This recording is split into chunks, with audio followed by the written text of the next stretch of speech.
Hey guys, Chris here with Volt Appliance Repair, and in this video we're going to be covering dishwasher maintenance. We get a lot of calls from customers complaining that their dishwasher just isn't draining or it's not cleaning off the dishes that well, and we'll go out and find nothing wrong with the machine, and it's just lack of maintenance. So we want to cover 4 bullet points here to help you get the best performance out of your dishwasher as well as the longest lifespan you can get out of your machine.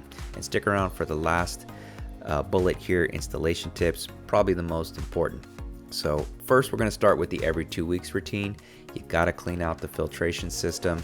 It could be 1 part, it could be 2 parts, 3 parts, it just depends on your model and brand. Refer to your user manual on how to disassemble, get it out of the machine, and how to properly clean it.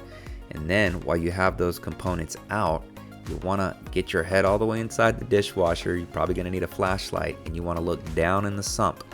And a lot of times we'll find pieces of broken glass or a chicken bone or like a plastic label from like a new dish and the sticker wasn't removed. And if those things move any further downstream, it's going to cause issues with the circulation pump or the drain pump, and then you definitely will need a repair at that point. So clean out the sump while you have your filtration components out.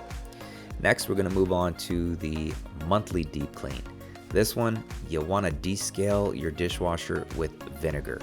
A lot of the components in there will take a hit with all the hard water and the scale buildup, such as the heating element, the detergent dispenser, the rollers on the racks, as well as the spout where the water comes into the machine. All these things will get caked up with scale and definitely cause wash performance issues and eventually a repair. So you just want to get a dishwasher safe bowl or cup, fill it with a measuring cup of white vinegar, put it on the top rack, and wash on your heaviest and hottest cycle. Do that once a month, and that should take care of the scale issues that can accumulate. Next, you want to wipe the gaskets down. They get dirty quickly, and then they'll get a little sticky, and then if they get a tear, now you're gonna have wash performance problems with heat leaking out of the dishwasher, water as well leaking out and just causing issues. So give them a good wipe down. I know some folks out there are recommending vinegar. I don't really like using vinegar on the outside of the machine because vinegar stinks. I think warm water and soap can do just as good a job cleaning off that gasket. Also, on the monthly deep clean, you want to inspect the spray arms. Now be careful with these guys, but you can pop them out. Again, there are plastic tabs and stuff, so just be careful. But you want to pop those guys out and make sure all the spray holes where the water's coming through are clean and clear. Now the descaling is going to help with that, but sometimes you may need a pipe cleaner or some kind of little pick to get all those little holes clean and clear so you get really good water pressure squirting on the dishes. Okay, next up we have the smart usage habits. And the first smart habit is to run the hot water before starting any of the cycles. This is going to ensure that the pre-wash cycle is actually hot enough to melt grease rather than just move it around and make more of a mess, and then it's going to take a longer cycle. So run the hot water. Once you feel it hot or you see some steam, you can turn it off, and then you can hit the start button on the dishwasher. It'll be a much better and efficient wash. Next tip for smart usage is going to be to clean the sink air gap. You may not have one of these, but if you see something like this on your sink, then it does need to be checked. Do it with your monthly deep clean. Just pop it off, clean it out, make sure that that air gap actually allows air to travel through. That is in line with your drain hose and will definitely cause issues if it is dirty. All right, last for smart usage habits is to check the racks. You want to catch any cuts or tears, rips on the vinyl coating on these racks right away.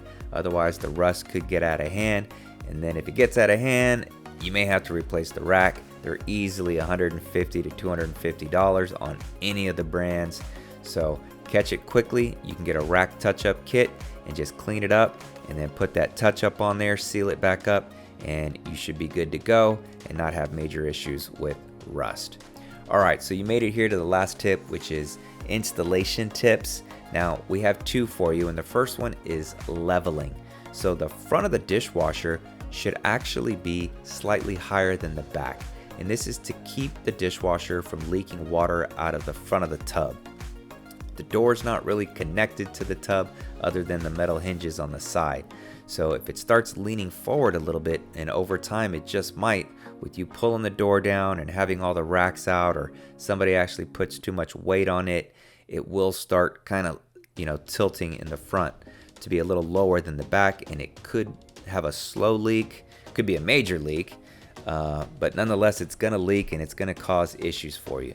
So from time to time you do want to make sure that it's just kind of leaning back slightly. And some dishwashers will have like a screw adjustment where you can just raise it up in the front a little bit. If not, then you may have to adjust the mounting screws to the cabinetry, kind of reset it and just, get it a little higher in the front. Always check that. I would definitely check that with your monthly deep clean as well. And then last but not least is you must have a high loop in your drain hose. Now, if it's properly installed, that high loop is there and it should be mounted properly, should never be an issue. But sometimes it falls, or you're cleaning out the cabinetry down there and that high loop will fall. This will cause draining issues, siphoning issues, and it could throw error codes, and it's just going to cause issues. So from time to time, check, make sure that high loop is there, and you should be good to go on draining and cycling. So there you have it, guys. I hope these tips help you get better performance out of your machine and a much longer lifespan as well. Thanks, and we'll see you in the next video. Hey, did you find this video helpful? If so, do me a favor and smash that like button. Also consider subscribing and clicking that notification bell so you can get all my new content on appliance reviews, maintenance, and repairs.